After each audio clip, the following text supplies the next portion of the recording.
Hola, bienvenidas y bienvenidos a Hablando de Parkinson, un podcast de ANAPAR.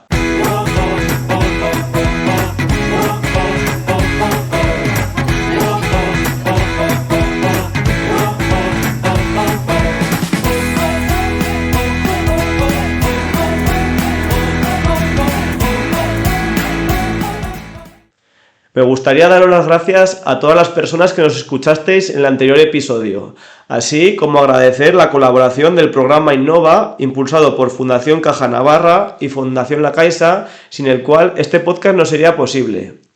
Así como recordaros que nos sigáis en nuestras redes sociales, Facebook e Instagram, y que os suscribáis de manera gratuita a nuestros canales de YouTube e iVoox. En este quinto episodio hablaremos sobre parkinsonismos atípicos. Para ello contamos como invitada con Gloria Martí, neuróloga del Hospital Universitario de Navarra. Bienvenida. Hola, buenas tardes. Gracias por invitarme. La verdad que para nosotros es un placer que estés aquí porque vamos a hablar sobre un tema muy interesante y creo que nos puedes aportar mucho sobre esto. Claro que sí. ¿Nos podrías contar algo sobre ti para que la gente te conozca un poco más y por qué estudiaste neurología, por qué te especializaste, más bien en Parkinson o trastorno del movimiento? Bueno, la verdad que es una pregunta que siempre me he formulado porque, siempre he sido muy curiosa desde bien pequeña. Siempre era ¿por qué iba detrás de mis padres? Y además era una niña muy social, me encantaba estar con la gente, disfrutaba y muy empática, ¿no? Entonces yo creo que esa combinación de curiosidad con ver a las personas, cómo se comportan, cómo sienten, intentar ayudarles, fue un poco el motivo que hizo que la licenciatura de medicina fuera como la carrera más atractiva para mí. Entonces, pues finalmente entré en medicina y cuando llegué a segundo de carrera, que estudié la asignatura de neuroanatomía, fue un flechazo que dura hasta el día de hoy. Y ya cuando estudié neurología en quinto de carrera fue la confirmación. Yo quiero ser neuróloga. Hice el MIR, cogí una plaza en Vall d'Hebron de Barcelona, en el Hospital Vall d'Hebron de Barcelona, y yo pensaba que me iba a gustar mucho más las enfermedades cognitivas, puramente, ¿no? Pero cuando empecé la residencia conocí a un compañero, el doctor Hernández, que es especialista en trastornos de movimiento, y la verdad que el rotar los primeros meses con él me marcaron muchísimo. Yo soy una mujer que soy muy sensible al entorno, sobre todo en lo visual. Entonces los trastornos de movimiento son muy visuales. Para mí es muy fácil detectar patrones de movimiento, alteraciones mínimas, y yo creo que eso, con lo rica que es esta especialidad, que hay muchos pacientes diferentes, pues me hizo dedicarme ya desde primer año de residencia a los trastornos de movimiento, tanto en asistencia como en investigación desde bien pronta. Y acabé la residencia en Barcelona, estuve unos meses y ahí, pues, por motivos personales, mi marido es de aquí, de Pamplona, me vine aquí y hice la tesis doctoral con la doctora Luquín y estuve unos años en la clínica universitaria con una beca nacional, una beca FPU, y la leí en 2024 y desde 2021 estoy trabajando en el Hospital Público de Navarra junto a mis compañeros, sobre todo la doctora Erro, que es con la que más estoy trabajando, tanto a nivel asistencial como sobre todo en investigación, dedicado a los parkinsonismos, sobre todo los parkinsonismos atípicos, también la enfermedad de Parkinson y otras enfermedades raras. Muy bien. La verdad que es un orgullo escucharte con tanta pasión como hablas de tu profesión. Nos pregunta un usuario, ya un poco entrando en el tema, que pregunta directamente qué son los parkinsonismos atípicos y en qué se parecen y en qué se diferencian del Parkinson. Vale. Yo creo que es importante establecer conceptos, llamamos parkinsonismo al síndrome, es decir, cómo se manifiesta. El parkinsonismo es cualquier persona que manifieste lentitud asociada a rigidez, temblor, y esa combinación de síntomas se llama parkinsonismo. Luego puede haber diferentes causas. Nosotros en consulta, cuando vemos a un paciente con un síndrome parkinsoniano, la primera pregunta que nos hacemos ¿es degenerativo o no? ¿Perdón? Degenerativo, ¿vale? Porque hay otras entidades como los parkinsonismos inducidos por fármacos. Hay muchísimos fármacos que pueden generar temblor, rigidez, lentitud, y que hacemos una prueba específica que se llama el DAT-SCAN, que muchos de vosotros probablemente os hayan realizado, y se ve normal. Eso quiere decir que en el cerebro no hay degeneración, pero tiene síntomas probablemente por otra causa, ¿vale? Que suele ser disfuncional, como los fármacos. Si el DAT-SCAN está alterado con unos ciertos patrones, es decir, que no hay no hay un tumor, porque lo vemos en la resonancia, no hay un infarto estratégico, etc., y el DAT-SCAN está alterado, entonces nos encontramos ante los parkinsonismos degenerativos, ¿vale? Y de esos, hay como un cajón muy grande, que es la enfermedad de Parkinson. Casi todos los pacientes con un parkinsonismo degenerativo van a tener la enfermedad de Parkinson, pero hay un subgrupo mucho más pequeño, porque es mucho más infrecuente, que son los que llamamos parkinsonismos atípicos. Se manifiestan, sobre todo en los primeros años, muy parecido a lo que lo hace la enfermedad de Parkinson, pero evolucionan diferente, ¿vale? El pronóstico y los síntomas que manifiestan a lo largo de la enfermedad son diferentes. Por eso es importante diferenciarlos. Y son la demencia por cuerpos de Levy, es la más frecuente de todos, donde la parte cognitiva es como la más manifiesta, la parálisis supranuclear progresiva, la atrofia multisistema y el síndrome corticobasal. Digo síndrome porque no es lo mismo que degeneración, ya lo hablaremos si queréis después. Vale. ¿Y crees que la gente de todos estos síntomas, estos parkinsonismos atípicos, crees que tiene conocimiento sobre ellos, o es algo como que la gente le llega un poco de nueva? Le llega de nueva. Sí. Es algo muy raro, es poco prevalente, y yo creo que la inmensa mayoría de gente que ven que alguien tiembla o que va lento le remeda una enfermedad de Parkinson y no conocen estos parkinsonismos atípicos. Además, como son raros y a veces difíciles de diagnosticar, se sabe menos de ellos, y por tanto el conocimiento general de la población yo creo que es muy bajo, que es cuando ya te toca a ti, que acudes a un médico especialista que te lo explica todo y lo entiendes. Ahí te haces experto en parkinsonismos atípicos. ¿Y por qué es difícil de diagnosticar? ¿Por qué son difíciles de diagnosticar? Pues porque entre los 3 y 5 primeros años de la enfermedad a veces es indistinguible clínicamente de una enfermedad de Parkinson. Y la evolución natural te da a saber que no es una enfermedad de Parkinson porque aparecen datos atípicos, porque evoluciona mucho más rápido y porque en general responden mal al tratamiento que habitualmente damos a la enfermedad de Parkinson, que son las terapias dopaminérgicas, entre ellas la levodopa, que es la que más efectiva es. ¿Y hay alguna prueba que se pueda realizar para esto, o simplemente hay que esperar a que evolucione para saber? Afortunadamente, la investigación que hemos ido haciendo en los últimos años, y de hecho mi tesis doctoral va sobre ello, ha podido dejar en entrevisto que sí que hay técnicas que podemos ir aplicando, ¿vale? Técnicas pues más generales para todos los parkinsonismos y técnicas más específicas del parkinsonismo. Por ejemplo, el PET-FDG cerebral es una técnica de medicina nuclear donde te hacen un escáner y te introducen glucosa marcada, azúcar marcado, ¿vale?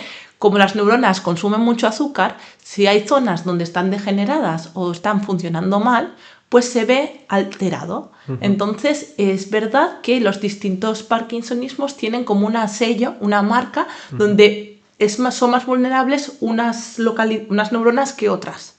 Entonces podemos ver como patrones más o menos específicos de cada entidad y nos puede ayudar, incluso antes, se ven alteraciones antes de que den síntomas, y por tanto nos puede ayudar a diferenciar y nos puede ayudar en estadios relativamente precoces.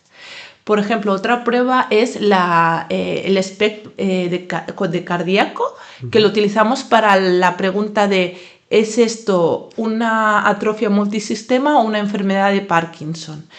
En la atrofia multisistema, el sistema nervioso que llamamos autonómico o vegetativo es el que nos ayuda a controlar bien el corazón, los vasos sanguíneos, está alterado, ¿vale? En la enfermedad de Parkinson también. Da síntomas muy parecidos, pero es como si dijeras central, de más en la médula y en el cerebro, en la atrofia multisistema, y es más distal o cercano al corazón en la enfermedad de Parkinson y en la demencia de cuerpos de Lewy. Por tanto, este SPECT cardíaco nos ayudaría a esa pregunta, a diferenciar una de otra. Y esas son las principales técnicas que tenemos. Luego hay técnicas para ver un poco la disautonomía, es la alteración del sistema nervioso autonómico para la atrofia multisistema, la ecografía para ver si hay retención de orina en estadios precoces también para la atrofia multisistema, test olfactorios, porque la anosmia o la hiposmia, que es la alteración de la función olfactoria, se ve alterado característicamente en la enfermedad de Parkinson y en la demencia por cuerpos de Lewy, pero no en la atrofia multisistema, y eso es bastante característico. Claro, si tienes una rinitis alérgica o has sido fumador, ya perdemos un poco ese dato clave, pero si en ausencia de otras causas es un dato muy relevante, entonces hacer test nos ayuda a diferenciar. Entonces es como, digamos, ir haciendo diferentes pruebas para ir un poco descartando y una y otra, pero claro, es como difícil llegar a un diagnóstico 100% exacto. 100% exacto, a día de hoy no, porque necesitaríamos tener marcadores del depósito de la proteína mala que está en el cerebro in vivo, ¿vale? O sea, estas Parkinsonismos atípicos, lo que ocurre en general en las enfermedades degenerativas es que una proteína mala se trunca y se va pegando una a otra y hace que se formen agregados y se depositen, ¿no? Al depositarse en la neurona, esto genera que se altere las funciones de la neurona y poco a poco va alterándose su función y finalmente muere. Y eso es la degeneración neuronal, ¿vale? Entonces, pues en cada entidad hay una proteína que habitualmente suele dar esa entidad, ¿no? En la PSP la proteína tau, en la demencia por cuerpos de Lewy la alfa-sinucleína, también es la alfa-sinucleína en la enfermedad de Parkinson y en la atrofia multisistema, pero tiene diferentes características. Y en la síndrome córtico-basal, pues es una amalgama, o sea, el 50% solo son proteína tau con degeneración córtico-basal y el resto puede ser tipo Alzheimer, tau pero tipo PSP, TDP43, que es otra que se ve en las demencias frontotemporales, es algo mucho más variable y por tanto siempre es la entidad que más cuesta de definir. Entonces, ¿cómo podríamos diagnosticar si tuviésemos marcadores de esas proteínas, ¿no? In vivo? En el Alzheimer ya lo tenemos, lo que se llama el beta-amiloide, ¿vale? El de alfa-sinucleína se está estudiando muchísimo, ¿vale? Y están, yo creo que cerca de conseguir una detección in vivo de alfa-sinucleína que nos permitiría diferenciar las tres alfa-sinucleinopatías, que son la demencia por cuerpos de Lewy, enfermedad de Parkinson y atrofia multisistema, de las taupatías, que son la PSP y la degeneración córtico-basal. Nos vendría muy bien. Así como el PET-tau, de momento para el Alzheimer, que sí que hay tau asociado a la patología de Alzheimer, sí que funciona, pero en las taupatías tipo PSP o degeneración córtico-basal se está testando. De hecho, nosotros tenemos un proyecto FIS en marcha, sí, donde hemos estudiado un poco la utilidad para el diagnóstico precoz del PET-tau, ¿vale? Y estamos viendo cosas muy interesantes. Entonces, ese tipo de exploraciones sí que nos ayudarían. Ya como para partir de una base, ¿no? Y a partir de ahí intentar, digamos, saber exactamente cada persona qué patología tiene más específica y así poder intentar buscar un mejor... Es un poco, si tú ves qué proteína es la predominante, ¿vale? Puedes saber más o menos qué entidades y podríamos incluir precozmente, que es lo que interesa antes de que haya una neurodegeneración marcada, a los pacientes en ensayos clínicos. Ese es el principal interés. Primero, dar un diagnóstico preciso, que es súper importante para la familia y para el paciente, y dos, inclusión verdadera y precisa en estudios dirigidos a esa proteína, ¿vale? Entonces nos ayudaría a que los resultados fueran más veraces de los ensayos clínicos y nos ayudaría a detectarlo muy precozmente en los inicios de la enfermedad. Por tanto, es cuando más ventana de oportunidad tenemos para los pacientes. Si hay muy poca degeneración y lo paramos ahí, el paciente va a vivir con mucha mejor calidad de vida. Pero si la alteración ya está muy avanzada, donde hay una degeneración muy avanzada, por mucho que intentemos frenarlo, la calidad de vida va a ser subóptima. Entonces el objetivo es intentar adelantarnos. Por eso, sobre todo en estas terapias, estamos aún intentando desgranar un poco cómo podemos hacer eso que llamamos diagnóstico precoz.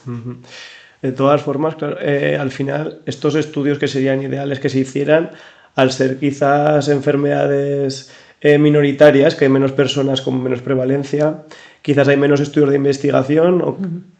Por eso es tan importante. Nosotros, la verdad, que yo no sé si es porque bueno, siempre me han encantado los parkinsonismos atípicos y mi tesis sobre todo iba en parkinsonismos atípicos. Entonces, desde que estoy en el Hospital de Navarra nos hemos dedicado, la doctora Hierro y yo, a investigar este tipo de pacientes y tenemos pues diferentes líneas de investigación en marcha, pero sí somos, así como la norma en los grupos de trastornos de movimiento nacionales e internacionales es hablar de las enfermedades más comunes, los que nos dedicamos a los subtipos atípicos somos los que menos, ¿vale? Entonces, también porque la financiación al final, como no es rentable para las industrias farmacéuticas en muchos casos, pues depende un poco de, pues eso, de organismos públicos, ¿no? Entonces, pues igual se torna un poco más poco atractiva, pero para mí es lo contrario. De hecho, siempre animo a los pacientes que si pueden participen en ensayos clínicos, porque al final es la única forma, o ensayos clínicos o estudios de investigación observacionales, porque es la única forma de crecer en conocimiento, que en las enfermedades raras de otra forma pues se queda muy estancada, si no. Porque podrías decirnos algún dato sobre la prevalencia de personas más o menos, no sé si... A ver, de los parkinsonismos atípicos, la más prevalente es la demencia por cuerpos de Lewy, ¿vale? Es la segunda demencia de causa degenerativa. La primera es el Alzheimer, ¿vale? En Navarra, bueno, se presume que hay unos entre 200 y 250 por 100.000 habitantes, que serían en Navarra, que hay unos 700.000, un poco menos, serían en torno a unos 1.400 personas en total con esta entidad, ¿vale? Pero son mucho menos frecuentes el resto, ¿no? El parkinsonismo atípico después más frecuente sería la parálisis supranuclear progresiva, pero ya hemos bajado de entre 3 y 7 casos por 100.000 habitantes, ¿vale? De la PSP y atrofia multisistema, en general de estos parkinsonismos atípicos hay muy poca información, incluso de estudios epidemiológicos en España. Pero justo nosotros, gracias a la doctora Erro, que es la directora de tesis de Pablo Arrondo, que es neuropsicólogo, está liderando un estudio de investigación en el que hemos colaborado todos los compañeros que nos dedicamos a trastornos de movimiento, y publicamos recientemente un artículo para atrofia multisistema y estamos pendientes de publicar otro para la parálisis supranuclear, y en Navarra sale como 7,6 por 100.000 habitantes, casos por 100.000 habitantes, ¿vale? Es un poco más elevada que la media, que la prevalencia española, que es de 3 a 7, ¿vale? Pero la prevalencia mundial es hasta 10, entonces estamos un poco alta, no sabemos muy bien por qué, pero es un poco más alta que la española. Y en atrofia multisistema es bastante más baja, de 2,4 por 100.000 habitantes, ¿vale? Y finalmente el síndrome córtico-basal es muy heterogéneo, como he dicho antes, entonces apenas hay estudios epidemiológicos porque pues son muy heterogéneos, a veces se incluyen ciertas entidades y otras veces no, pero en general entre 3 y 7, igual que la PSP. Muy bien. ¿Y podrías contarnos un poco sobre cada uno de estos parkinsonismos atípicos, un poco pues los principales síntomas, un poco la evolución de cada uno de ellos? Vale. Bueno, la demencia por cuerpos de Lewy es un consenso. En principio se define como unas alteraciones cognitivas que aparecen el año antes o a la vez o hasta el año después de empezar los síntomas motores del Parkinson, la lentitud, la rigidez y el temblor.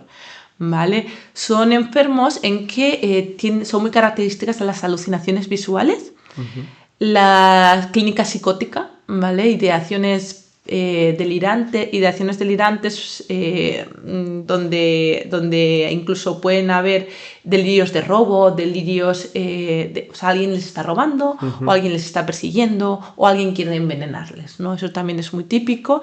Hay bastante afectación del sistema nervioso autonómico, con a veces síncopes, que es pérdidas de nivel de conciencia, sobre todo cuando hay cambios posturales, ¿vale? Estreñimiento, alteraciones del control de esfínteres urinarios, se me escapa la orina, etcétera, caídas, ¿vale? Y un poco así sería lo más importante. Como he dicho antes, también puede haber alteración del olfato, ¿vale? Y a veces, si los clínicos psicóticos predominan, puede ser muy disruptivo para la familia, ¿vale? Porque se vuelve todo muy tenso, es difícil lidiar con ellos, tienen muchas alucinaciones visuales y los tratamientos para ese tipo de síntomas empeoran la sintomatología motora, empeoran el parkinsonismo. Luego, la parálisis supranuclear progresiva, la clínica cardinal es inestabilidad postural con tendencia a caerse, dificultad para los movimientos oculares, sobre todo los que son hacia abajo y también hacia arriba, relativamente a los horizontales. Pueden tener un cuadro de alteración cognitiva, ¿vale? Que es bastante común, es frontal, donde se ven muy lentos cognitivamente. Después la respuesta es correcta, ¿vale? Y por eso mucha gente se piensa que no tienen demencia, pero sí que tienen esa latencia en respuesta tan alta, es una demencia, ¿vale? A veces repiten mucho las palabras, te repiten la última palabra que han dicho, no, sí. A veces tienen fotofobia, ¿vale? E incluso cierran los ojos como un blefaroespasmo y después tienen dificultad para abrirlos, ¿vale? Y también el síndrome frontal puede haber como dos polos opuestos, o bien de estar desinhibidos, sin alteración de juicio social, con conductas totalmente inapropiadas y comentarios inapropiados, o muy apáticos, ¿vale? Apatía es como cero iniciativa para nada, ¿vale? Entonces se pueden estar sentados mirando al infinito horas, siempre que les proponen hacer algo no les apetece, y si les fuerzan van, pero tampoco, o sea, no le ves sufrir, ellos no sufren, pero no hacen nada, ¿vale? Y eso yo creo que es el síntoma más disruptivo para la familia de entender. Y a veces también otros que afectan al lenguaje, ¿vale? La atrofia multisistema, por ejemplo, es la combinación entre alteraciones parkinsonianas, rigidez, lentitud y temblor, que en estos casos suele ser más postural, a diferencia de la enfermedad de Parkinson, que es más de temblor de reposo, y con sacudidas mioclónicas, que son de escasa amplitud, ¿vale? Que son como sacudidas así, ¿vale? Y un temblor de escasa amplitud a nivel distal, y con afectación del cerebelo. El cerebelo es el órgano del equilibrio y da, a diferencia del Parkinson, que da una marcha como más pasos corticos y con anteflexión, son pacientes que tienen separación de los dos pies, donde cada uno de los pasos tiene una amplitud diferente y tienden a caerse y apoyarse en donde puedan, ¿vale? Además, tienen dificultades para hablar, con una voz un poco particular. Y luego tienen una importante alteración autonómica precoz, ¿vale? Esa es la diferencia con la enfermedad de Parkinson, porque muchos tienen con el tiempo la enfermedad de Parkinson, pero no es un diagnóstico erróneo, ¿no? Es que se levantan y pierden la conciencia porque la tensión no les sube adecuadamente, es que tengan incontinencia de orina en los primeros 3 años, es que tengan un estreñimiento tan pertinaz que dé muchísimos problemas, es que tengan intolerancia al calor o mucho frío, ¿vale? Intolerancia al frío. También puede haber síndrome Raynaud, que es algo muy característico ahora, por ejemplo, que hace frío, que se les pone la piel blanca de los dedos, luego morada hinchada y luego roja, ¿vale? Eso es una tríada clásica.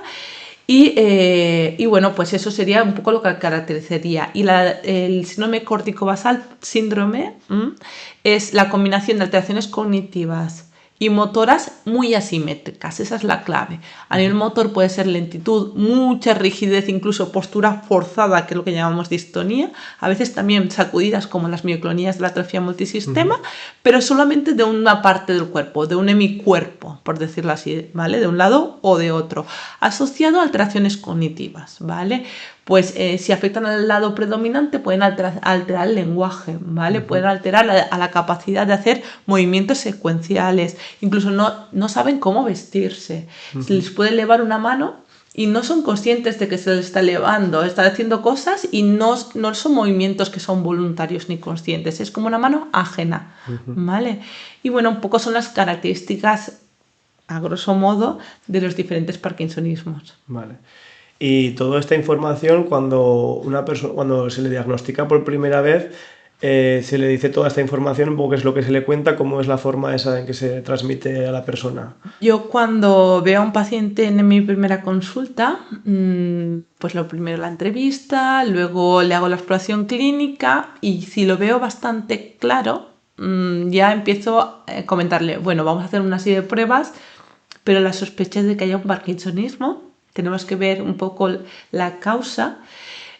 Porque es verdad que a veces te lleva sorpresas, ¿vale? A veces la resonancia es patológica, se ve una inflamación y que hace una punción lumbar, o vemos que hay muchos infartos que justifican los síntomas, ¿no?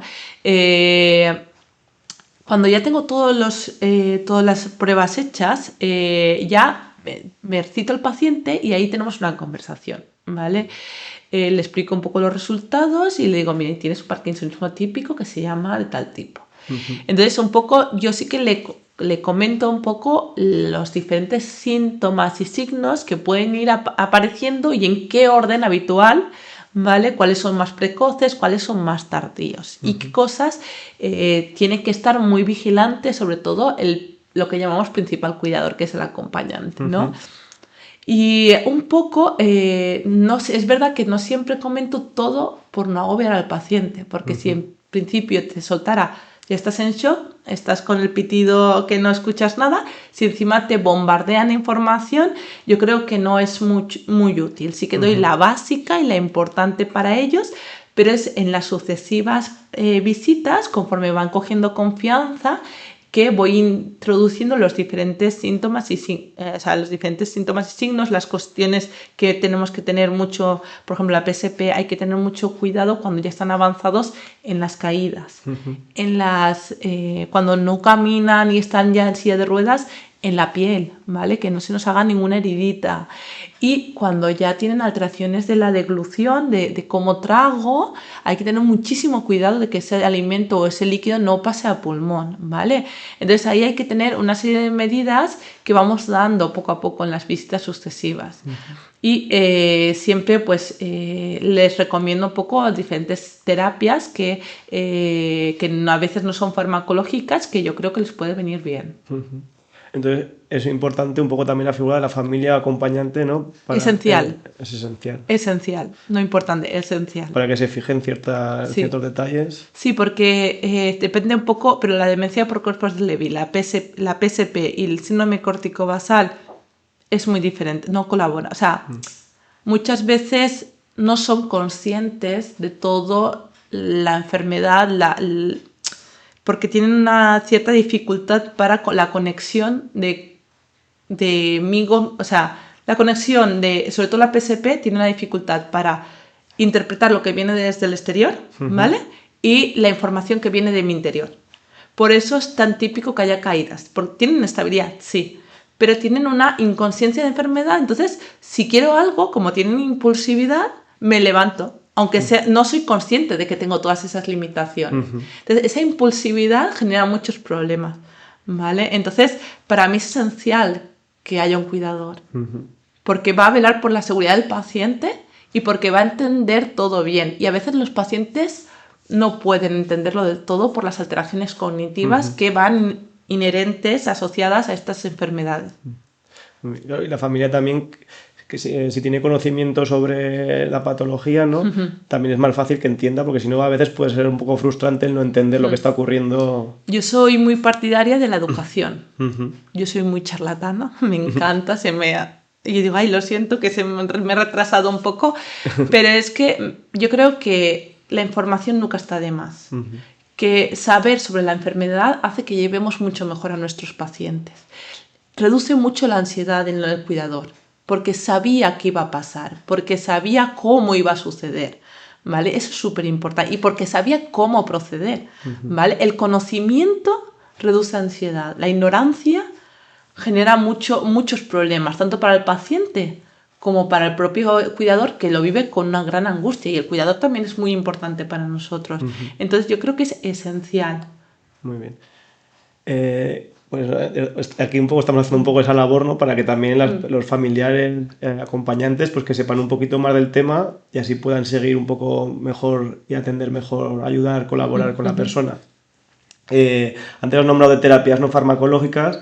Si te parece, hablamos un poco de los diferentes tratamientos que hay actualmente sobre estos parkinsonismos atípicos. Vale. Bueno, en las enfermedades degenerativas en general, el tratamiento es lo que llamamos sintomático. Hay un síntoma, se intenta dar tratamientos para ese síntoma. No hay tratamientos que decimos curativos, ¿vale? Aunque la enfermedad de Parkinson sí que hay algún anticuerpo monoclonal que se está estudiando, aquí aprobados para los atípicos de momento no hay, ¿vale? Entonces, pues si hay una psicosis, tratamos con antipsicóticos, si hay una depresión, lo tratamos con antidepresivos, si hay mucha rigidez, los tratamos con levodopa, porque algunos pacientes responden, ¿vale? En la atrofia multisistema, 1/3 de los pacientes inicialmente tienen una buena respuesta o al menos moderada. Entonces, te confunde mucho, ¿vale? Y aunque con el Parkinson. O sea, con el Parkinson, eso. sí. En la atrofia multisistema hay pacientes que están operados. Porque confunden mucho, porque responden inicialmente, porque suelen ser más jóvenes que el resto de parkinsonismos atípicos. Entonces, pues si no piensas en ello, puede ser una atrofia multisistema subtipo parkinsoniano. Y cuando empieza a haber problemas es cuando se replantea. ¿Será esto una enfermedad de Parkinson? Porque no debiera evolucionar así, ¿vale? Pero claro, dentro de una enfermedad rara es un subtipo atípico, ¿entiendes? Es doblemente atípico, ¿no? Entonces a veces se hace difícil si no estamos con ojo avizor, ¿vale? Y aún así, a veces es indistinguible una enfermedad de Parkinson. Claro, Entonces, esa persona, claro, se le da un diagnóstico inicial de Parkinson en principio y luego, claro, se empiezan a ver los síntomas que no son como... Que no cuadran. La evolución, y entonces se le dice que está... A veces yo soy partidaria de cualquier paciente que tenga inicialmente diagnosticado una enfermedad de Parkinson, si ve algo que me llama la atención, que es lo que llamamos banderas rojas, ¿no? Aunque sea una, yo a veces ya les pido un PTCDG, ¿vale? Yo sé que es mi tesis doctoral, que tal, pero yo le veo mucha utilidad a esta prueba y si me veo un claro patrón típico de una enfermedad de Parkinson, me quedo mucho más tranquila. En cambio, si veo un patrón alterado, afectación del putamen, afectación del cerebelo, que son mucho más, o sea, que se ven en la atrofia multisistema, claro, pues ahí tomo medidas de forma precoz, ¿vale? También tranquilizo al paciente y entonces a mí me gusta, sobre todo los pacientes que voy a derivar a terapias avanzadas, tenerlo muy claro. Pero a veces pasan estas cosas. Entonces, siempre hay que tratar a estos pacientes si tienen síntomas de parkinsoniano con levodopa, porque a veces responden, ¿vale? Y, por ejemplo, en la PSP, tú le das de levodopa a un paciente y crees que no funciona. A veces se la quitas y empeoran. Entonces, algo estaba haciendo. Entonces, yo soy partidaria de siempre dejar, salvo que le siente muy mal. ¿Entiendes? Si le siente muy mal, obviamente hay que quitarla. ¿Vale? Entonces, se dan dando tratamientos farmacológicos, pero yo soy partidaria de no meter demasiado. Porque a veces aumentamos mucho los fármacos y generamos más iatrogenia, que decimos, es efectos adversos de los propios fármacos más que beneficio. ¿Vale? Entonces hay que ser como muy cauto. Es decir, no voy a dejar de tratarlo porque ya tiene la etiqueta de parkinsonismo atípico, pero si veo que tiene muchos fármacos ya introducidos y que está teniendo efectos adversos, es mejor reducir la dosis a una dosis que no dé efectos adversos, pero que algo beneficio pueda tener, y simplificarlo todo. Y aparte de esto de medicación, ¿habría algún otro tipo de tratamiento? Pues yo soy muy partidaria de las terapias no farmacológicas, perdón.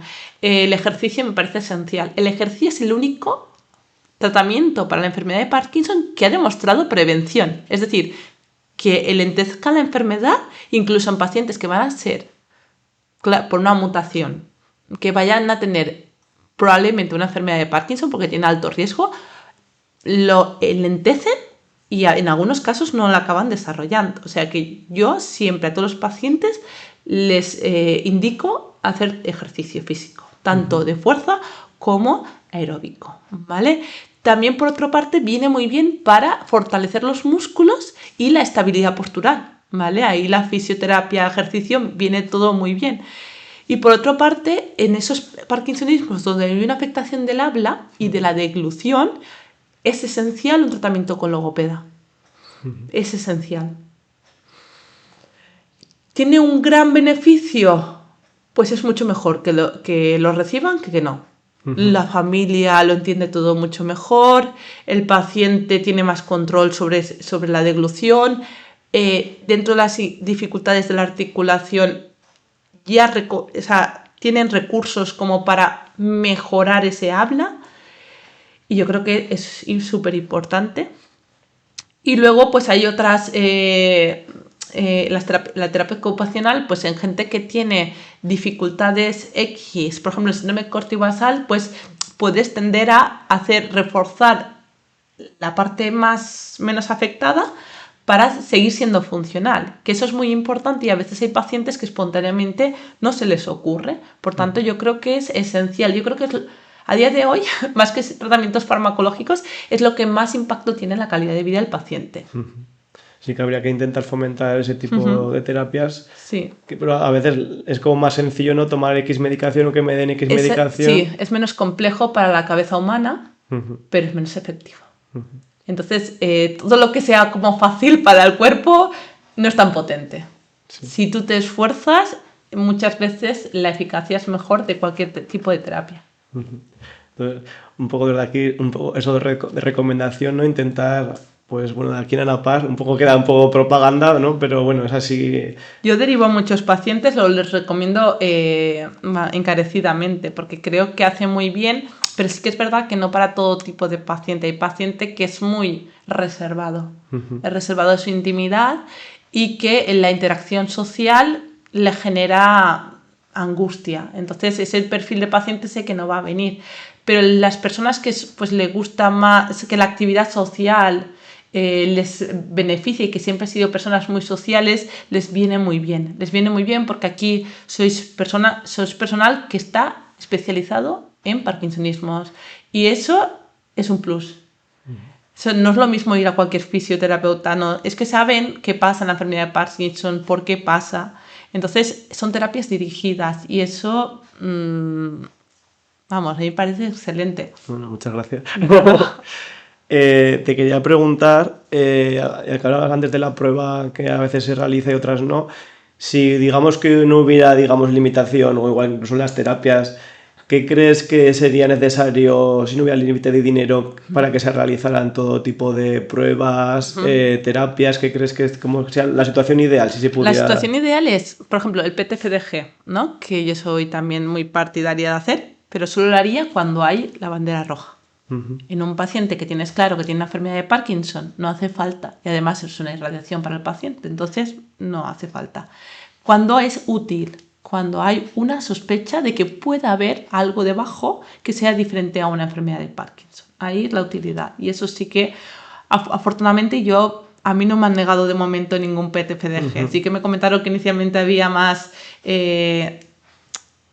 dificultad para solicitarlos, pero día a día, porque se utiliza mucho también en oncología, pues yo creo que se ha abaratado mucho el coste y que no nos pone ninguna limitación.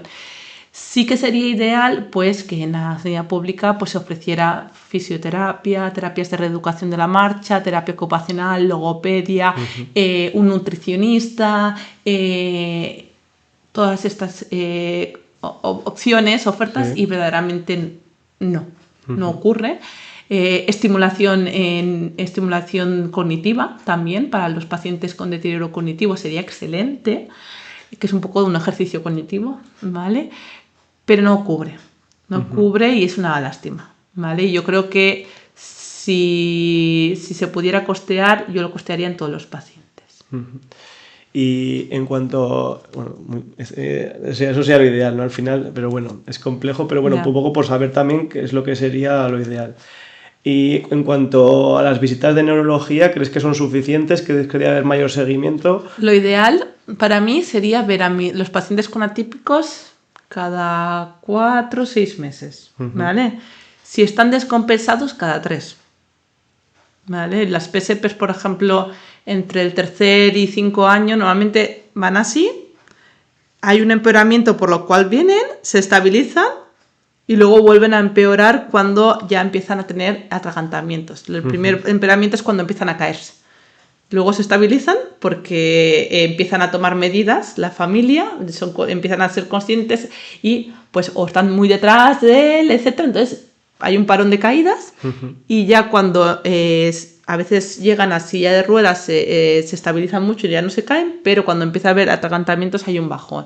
Entonces en esos 2 puntos de mayor agresividad de la enfermedad yo suelo verlos cada 3 meses y cada 4 o 6 cuando ya están más estables. Pero bueno, las listas de espera son con las que son y a veces no es posible. Sí, bueno, al final eso sí, la situación, o sea, es complejo todo de muchas cosas. Te quería hacer alguna pregunta que nos han hecho nuestros usuarios y usuarias. Por favor. ¿Vale? Aquí nos preguntan si el trastorno en el sueño REM quiere indicar que habrá una futura enfermedad neurodegenerativa. Sí. O sea, hay 2 tipos. Uno que empieza en gente muy joven, ¿vale? Que es como entre un 10 o 20% de todos los casos. Y hay otro que empieza pues más tardíamente, entre los 40, 60 años, ¿vale? Y ese, en el 95% de los casos, va a derivar una enfermedad degenerativa, ¿vale? Será la mayor parte una enfermedad de Parkinson y algo menos una demencia por de Lewy o una atrofia multisistema. A veces también se ve en el fallo autonómico puro, ¿vale? Pero eso es algo muy raro, ¿vale? Entonces sí que es un factor de riesgo y muy fundado y muy demostrado a nivel científico. Y así como esto, ¿qué puede notar una persona o qué síntomas puede notar para poder pensar que puede tener una enfermedad neurodegenerativa, para poder decir voy a mi médico, al neurólogo? O sea, Pues, más centrado en los parkinsonismos atípicos. A ver, todo paciente, sobre todo para el paciente y los de alrededor, porque el paciente a veces es tan lento que no se da cuenta. Y entonces alguien de fuera que hace tiempo que no te ve igual lo nota. Entonces, el temblor de reposo es lo más característico, que es un temblor amplio, ¿vale? Así, de 4 o 6 hercios, es decir, que hace como 4 sacudidas, así, cada segundo. Ese es muy típico y característico, pero solo se ve entre el 30-40% de los pacientes. La gran mayoría predomina la lentitud y la rigidez, ¿vale? Entonces, cuando alguien empieza a hacer todo un poco más lento, los pasitos más cortos, tiende a caerse sin que haya motivo. Obviamente, si te dejas cualquier herramienta por el suelo en el campo y te caes, pues hay motivos de sobra. Pero si empiezas a tener caídas repetitivas sin motivo alguno, pues eso también es una bandera roja. La alteración de la marcha, sobre todo la cara, la cara inexpresiva, con poco gesto. Es como, ay, que está deprimido. No, es que es una enfermedad degenerativa, ¿vale? Pero tiene poco gesto, no es tristeza, es un parkinsonismo, ¿no? Yo esas cosas son como las primeras que suele recoger la gente, ¿vale? Entonces yo eso sí que, ante cualquier duda, ir al médico cabecera y por suerte en neurología no tenemos lista de espera para primeras y os vemos enseguida. Muy bien. Nos preguntan también que a veces suelen ser enfermedades que afectan a personas jóvenes, depende jóvenes a que ya vemos joven, ¿no? Sí. Pero bueno. Y dice que cómo suele afectar o cómo puede afectar a la relación de pareja o de manera sexual. Vale, bueno, jóvenes, sobre todo es la atrofia multisistema, ¿vale? Que suele, de media de edad de inicio es 57 años. A veces, pues eso, puede ser 40 y pico, 50 y pico o 60 y pico, ¿no? Y aquí además hay una alteración del sistema nervioso autonómico, como os he dicho, ¿no? Para el deseo sexual, para la erección, para la eyaculación, el sistema nervioso autonómico es clave, ¿vale? De hecho, uno de los síntomas es la disfunción eréctil en un sujeto menor de 60 años. Por tanto, se puede pensar muchas veces que es por problemas psicológicos, que estoy deprimido, me han dado un antidepresivo y eso genera la disfunción eréctil o tal. Entonces, si empiezas a tener problemas, sobre todo los hombres, en cuanto a dificultades para orinar, dificultades con disfunción eréctil, pues es importante que acuda al urólogo, ¿vale? Porque puede ser una enfermedad degenerativa. Estos pacientes a veces toman tratamientos como la Viagra, el sildenafil, etcétera, que pueden empeorar la hipotensión ortostática que hemos dicho antes, ¿vale? Y pueden empeorar de forma muy grave. Entonces, es importante que ante cualquier de estos síntomas, aunque sea inicial y único, es que vayan al urólogo para que le haga una revisión, y si el urólogo ve que hay alguna disfunción que pueda orientar a algo degenerativo, nos lo deriva. Tenemos alguna derivación así, o porque se queda mucha orina dentro de la vejiga. Tú cuando orinas, lo que hace la vejiga es contraerse y sale toda la orina. Pero a veces esa contracción es débil, ¿vale? Sí. O se contrae, pero el esfínter se cierra, que se llama una disinergia entre el detrusor y el esfínter. Pues esas cosas pueden acontecer inicialmente y lo ve el urólogo, ¿vale? Entonces es importante también acudir al urólogo para prescribir fármacos adecuados si ve que es algo neurológico de origen degenerativo y derivarnos. Perfecto, muy bien, muy interesante. También preguntan qué pasa si un medicamento me deja de funcionar. Pues depende de qué medicamento, claro. Si es la levodopa, a veces la retiran. Pero si yo veo que al retirarla empeora al paciente, le dejo unas dosis que no me generen ningún efecto adverso, ¿entiendes? Si hay otros síntomas, si uno deja de funcionar, normalmente no dejan de funcionar, pero si le empieza a condicionar efectos adversos, le cambias por otro de otra línea. Siempre hay recursos, pero es verdad que muchos de estos pacientes nunca llegan a saber lo que es una respuesta favorable a la levodopa, ¿vale? Y unos muy pocos, sobre todo en la atrofia multisistema, el subtipo parkinsoniano, sí que pueden dejar de funcionarles la levodopa en los primeros 3-5 años, ¿vale? Tan solo un 10% de ese 30%, o sea, muy poco, prosigue con una respuesta, aunque sea moderada, más tiempo, y es lo que hemos comentado antes, de que hay pacientes con atrofia multisistema que se operan. Y tenemos también, un poco también, tengo PSP, ¿cómo suele progresar este tipo de parkinsonismo? Pues mira, la PSP desde 2017 hay unos nuevos criterios que definen diferentes subtipos, ¿vale? La clásica, que es el que hemos conocido toda la vida, tiene una evolución, es el síndrome de Richardson, ¿vale? Es la mitad únicamente de todos los pacientes con PSP, y tiene una evolución tórpida, ¿vale? En los primeros 3 años suelen ya caerse. La oftalmoparesia puede aparecer desde el principio o más larvadamente, es decir, la dificultad para mover los ojos, conforme evoluciona la enfermedad, pero conforme se van cayendo, la inestabilidad a veces es tal que obliga al paciente a desplazarse en silla de ruedas. Esto ocurre depende de pacientes a los 3 años y otros a los 5 o 6 años, ¿vale? Y bueno, luego empiezan ya con los problemas de la piel que hemos dicho antes y el de la deglución, ¿vale?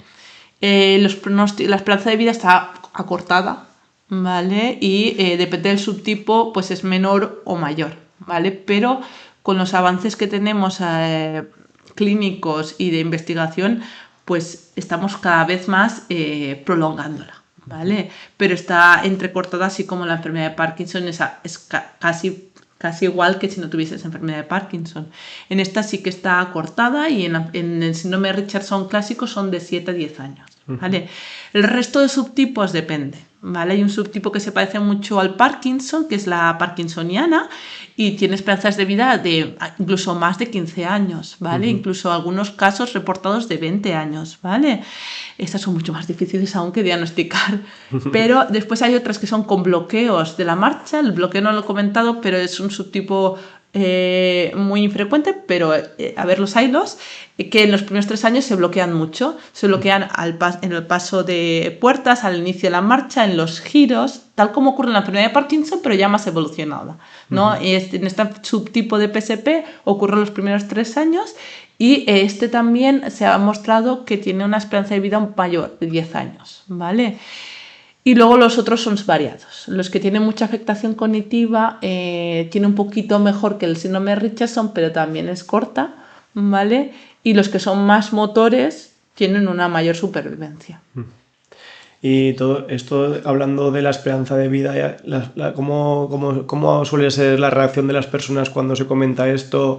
¿No se suele comentar? ¿Es difícil? A ver, yo soy partidaria de dar toda la información por cruenta que sea, porque es el paciente que decide qué hacer con su vida cuando sabe lo que le espera. De nada sirve, o sea, yo creo, ¿Sabes? Yo siempre lo tanteo un poco, ¿vale? Porque hay personas que no toleran bien ese tipo de información. Pero en la gran mayoría, por experiencia propia, lo agradecen. Pero no saben cómo preguntarlo, ¿vale? Entonces yo empiezo a hablar del pronóstico, pregunto, ¿quiere saber más de la información? Y muchos me dicen sí. Y digo, pues le voy dando la información de estos síntomas que son tan disruptivos y de cómo proceder con ellos. Y yo saco también mucho a colación, no en la primera visita ni en la segunda, pero ya cuando tenemos un poco más de familiaridad, el tema de las voluntades anticipadas, sobre todo antes de que el paciente desarrolle una alteración cognitiva franca, ¿vale? Para la familia es mucho más fácil de sobrellevar, seguir las voluntades del paciente en el momento que él no puede decidir, que decidir sobre lo que creen que habría deseado, ¿vale? Además, es mucho más ético hacerlo según la voluntad del paciente. Por eso yo siempre hablo de las voluntades anticipadas desde relativamente temprano, la tercera, la cuarta, la quinta visita, desde que les conozco, ¿vale? ¿Qué quiere usted que haga si se pone malo, si ingresa no ahora, sino en un estadio un poco más avanzado de la enfermedad? ¿Cómo quiere que se le trate? ¿Quiere que le tratemos una infección? ¿Quiere que lleguemos a plantearnos terapias más agresivas, como una intubación, como darle alimentación por sonda, etcétera? Y lo debatimos y lo abordamos, ¿vale? Otra cosa que también abordamos, yo soy partidaria de investigar. Soy una persona que soy muy curiosa, como he dicho inicialmente. Siempre he investigado desde residente. Ahora sigo investigando a pesar de que ahora estoy en fase de maternidad y he dado un poco de bajón, pero sigo con proyectos de investigación activos. Y siempre les digo a los pacientes, es súper importante que colaboremos en este tema de la investigación. Y una forma muy bonita que tienen los pacientes de ayudarnos es con la donación de tejido neurológico, ¿vale? Yo siempre lo planteo a la familia, y hay familias y pacientes que no quieren, y otros, la gran mayoría, sorprendentemente, que sí. Y es una vez haya fallecido el paciente, donar el cerebro y la médula al biobanco. Entonces estamos haciendo estudios post-mortem de genética, ¿vale? Para intentar ver cuáles fenómenos hacen que un paciente desarrolle enfermedad de Parkinson y otro desarrolla una atrofia multisistema o una parálisis supranuclear progresiva. ¿Para qué? Para que tenga un impacto en un futuro en nuestros pacientes, ¿vale? Para generar opciones de terapias dirigidas a mecanismos que generan la enfermedad. Y bueno, eso es uno de los temas que también abordo a lo largo de ese camino que es la enfermedad, que recorren conmigo tanto el paciente como la familia. Muy interesante. O sea, al final tiene que ser un proceso, ¿no? Porque claro, si a una persona desde el primer momento le abordaras con este tipo de temas, pues claro, se quedaría en shock y sí, no... normal. Sí. Normal. Tiene que ser algo pues poco a poco ir Sí. conociendo. Pero claro, al final a esa persona no le va a servir como tal para beneficiarse ella misma, pero es para futura... La ciencia es altruista. La ciencia es dar para que en un futuro la gente se beneficie. Si no, no estaríamos a día de hoy como estamos. Es gracias a que los pacientes han permitido a los científicos que estudiemos las enfermedades. Y por eso conocemos las enfermedades. Si no fuera por ellos, no sabríamos nada. Muy bien, muy interesante. ¿Te gustaría hacer algún comentario o alguna recomendación a las personas con parkinsonismo atípico, algún mensaje para dejar un poco...? Pues sí, sobre todo mi recomendación es que, o sea, y eso es lo que estamos intentando en el grupo de trastornos de movimiento, es que cualquier paciente con parkinsonismo, aunque sea una enfermedad de Parkinson, se deriva a un especialista, ¿vale? Es decir, tiene que llevar un especialista en trastornos de movimiento. Si no, puede ser que sufras porque el neurólogo no tenga tanta confianza con los diferentes fármacos o que no pregunte las preguntas adecuadas. Y vosotros, como no sabéis si está relacionado o no con la enfermedad, pues no lo contáis, ¿vale? Las alucinaciones es algo muy típico en la enfermedad de Parkinson. La gran mayoría de pacientes no lo cuentan. Pero tú le preguntas al paciente en la consulta, ¿y usted ve personas o animales o cosas? Y dices, sí, sí, y la familia se sorprende, ¿vale? Entonces, la gran mayoría de síntomas que notan, no te los cuentan, si no preguntas las preguntas adecuadas. Por eso yo creo que es súper importante que sea gente especializada en trastornos de movimiento la que lleva a los pacientes. 2, educación. Educación para la familia y para el paciente. Saber de su enfermedad va a hacer que lo lleve todo mucho mejor, ¿vale? Que se detecten antes las complicaciones y que no cuando sea demasiado tarde, ¿vale? Y apoyo. Llevar la enfermedad solo es una carga muy grande, tanto sea el paciente como la familia. Por eso este tipo de dinámicas, este tipo de asociaciones me parecen excelentes, porque al final ves a otras personas que también están pasando por lo mismo que tú y la carga se hace más llevadera, ¿vale? Porque sientes ese apoyo. Yo creo que es esencial, ¿vale? Y sobre todo que sientas que tu neurólogo te escucha, que te sientes acompañado, que le puedes contar cualquier cosa, ¿vale? Y hay familias pues que la veo tanto que al final pues es un proceso, un acompañamiento, es como si yo fuera también parte de su familia y ese es el objetivo. Yo me siento realizada si veo que la familia dentro de lo feas que son estas enfermedades pues y el paciente se sienten tranquilos, se sienten en paz. Para mí es un objetivo bien realizado, acompañar también. Obviamente soy yo ambiciosa y quiero investigar y quiero aprender más para detectarlos cuanto antes cuanto antes mejor. Estamos también en un ensayo clínico con una terapia novedosa para la PSP, a ver qué tal, cuáles son los resultados. O sea, estamos en investigación, estamos en ensayos clínicos, estamos muy movidos, pero la parte humana para mí es esencial. Entonces si ellos están en paz, tranquilos en este proceso tan duro que es la enfermedad, yo me siento muy realizada. Muy bien, pues ha sido un verdadero placer. Cuando quieras estás invitada otra vez. Gracias. Porque la verdad que hemos aprendido mucho y yo creo que la encantada gente de volver. que nos está escuchando también. Así que muchas gracias. Gracias a ti y a todo el grupo. Muchas gracias.